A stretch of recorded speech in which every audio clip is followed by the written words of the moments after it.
ओम श्री साईनाथाय नमः। ओम श्री साईनाथाय नमः। ओम श्री साईनाथाय नमः।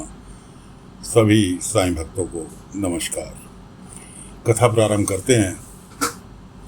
पिछले भाग में आपको सुनाया था कि दामोलकर जी दीक्षित वाड़े में रुक गए और अपना सरकारी काम जिससे आए थे वो निपटाना चालू कर दिया। उधर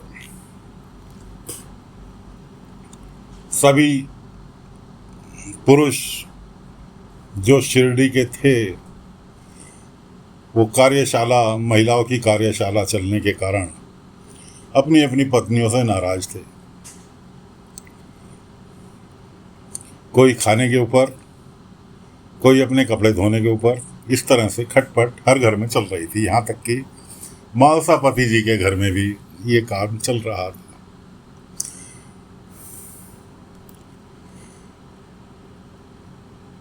बाबा ने सभी को इनवाइट किया द्वारका माई कि शाम को सुंदरकांड का पाठ है और सभी लोग द्वारका माई आ जाना, कि सब घर में खबर कर दो शाम को सभी को द्वारका माई आना है। उधर गोविंद दामोलकर जी का काम, सरकारी काम जिससे वो आए थे, काम निपट गया। काका साहब दीक्षित से कहने लगे, दीक्षित जी फिलहाल मुझे अब जाना होगा, मेरा कार्य निपट चुका है। दीक्षित जी कहने लगे कि दामोलकर साहब, मैं आपके विचारों को जानता हूँ कि आप साईं के खिलाफ हैं,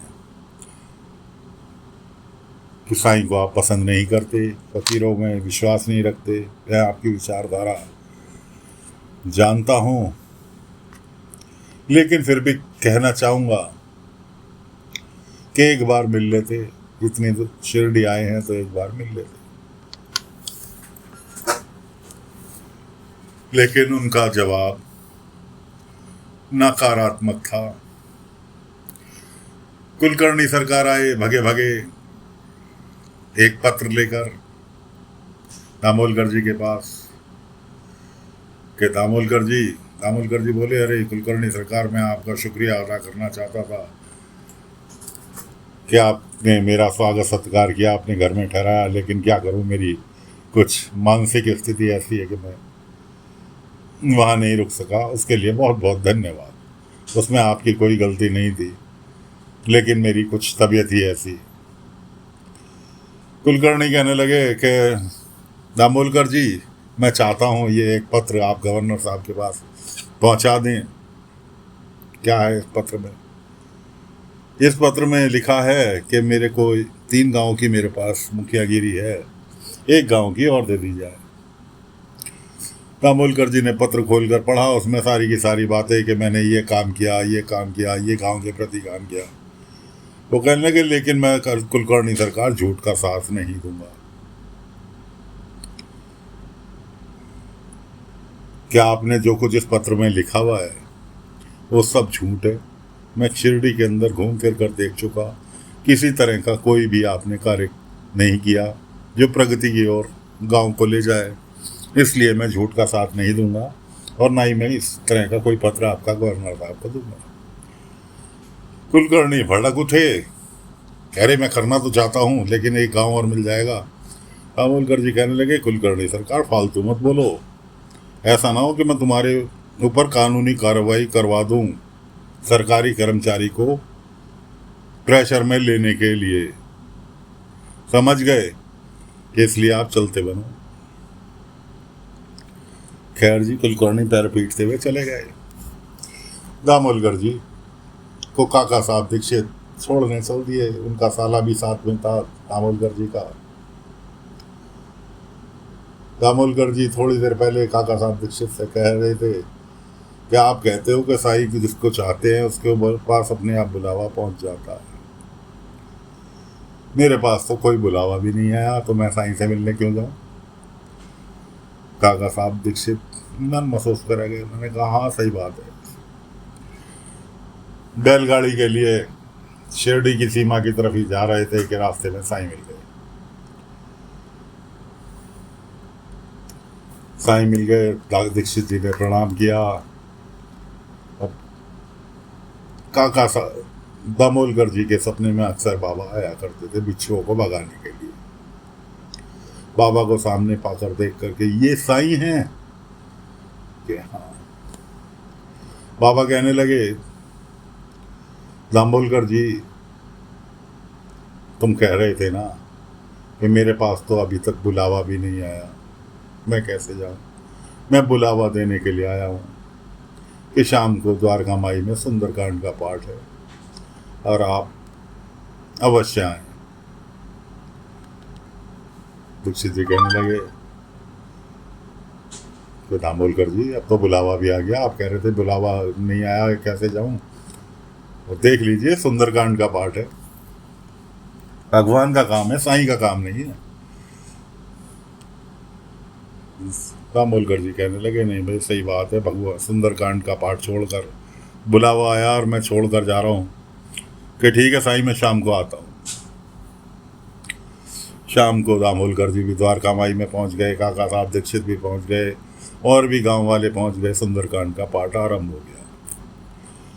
पाठ आरंभ होते होते चल रहा था कि अचानक दामोलकर जी के ऊपर बिच्छू रेंगने लगा। एक बिच्छू दामोलकर जी के ऊपर रेंगने लगा। सबसे पहले बाबा ने देखा। बाबा शांत मुद्रा में बैठे रहे क्योंकि सुंदरकांड का पाठ चल रहा था।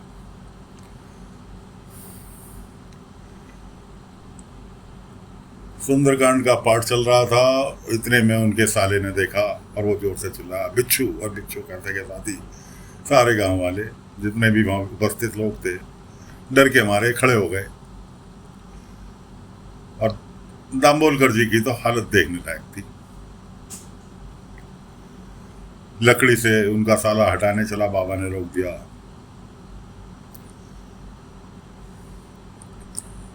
उनके साले को कि नहीं, कोई हाथ नहीं लगाएगा, आज इस बिच्छू के डर को खत्म करना है। बाबा खड़े होकर पहुंच गए दामोलकर जी के पास। दामोलकर जी से बोले, दामोलकर जी ये बिच्छू आपके ऊपर काफी देर से रेंग रहा है,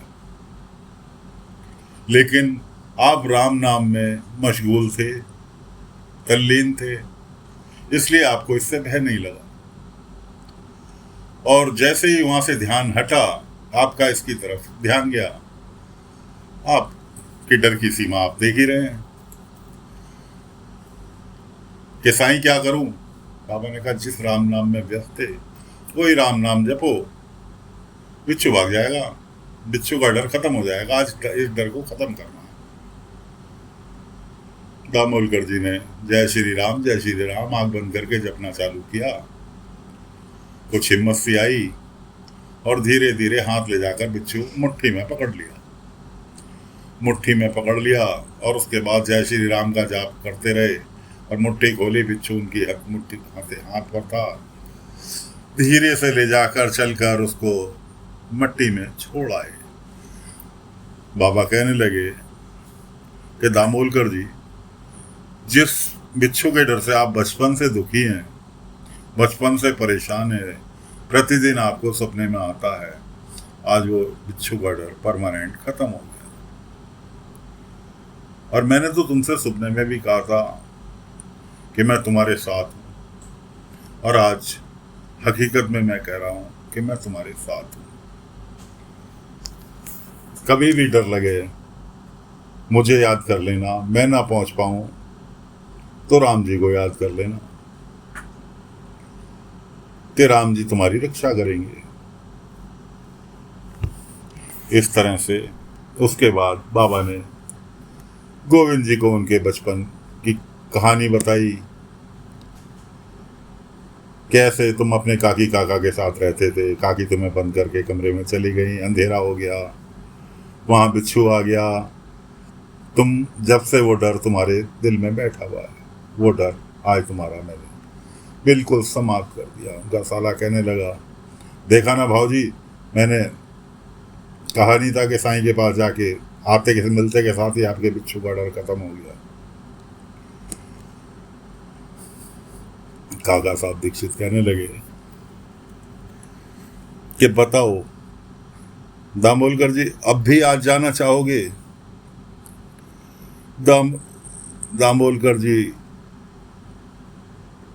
हाथ जोड़े और बाबा के पैरों में झुकते चले गए। साईं, मुझे क्षमा कर दो, मैंने आपके विषय में बहुत कुछ उल्टा सीधा कहा। मैं नहीं जानता था कि आप तो सर्वव्यापी हैं, सबको जानते हैं। मुझे क्षमा। बाबा ने उन्हें उठाया और गले से लगाया और संबोधन दिया हेमांत पंत।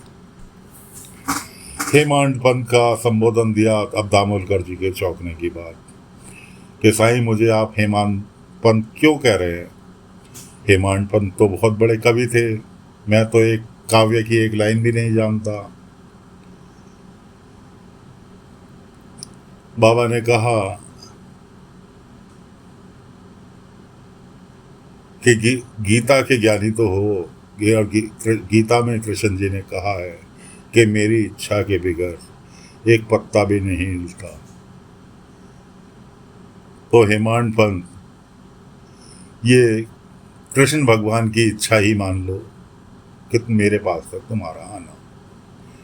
रही बात श्रद्धा सबरी बनाकर रखो, मैं तुम्हें हेमांत पंत क्यों कहा, वक्त आने पर समझ जाओगे।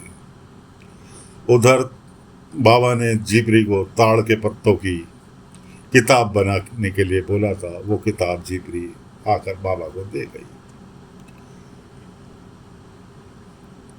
तो साथियों, हेमांत पंत का किस्सा साईं चरित्र के अंदर बहुत सूक्ष्म रूप से दिया हुआ है।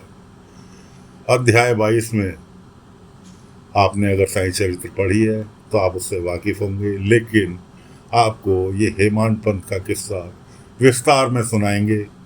फिलहाल कथा को आज यहीं पर विराम दे रहे हैं। अगले अंक में आगे की कथा लेकर हाजिर होंगे। आज्ञा दीजिए। ओम साई राम, ओम साई राम, ओम साई राम, ओम साई राम।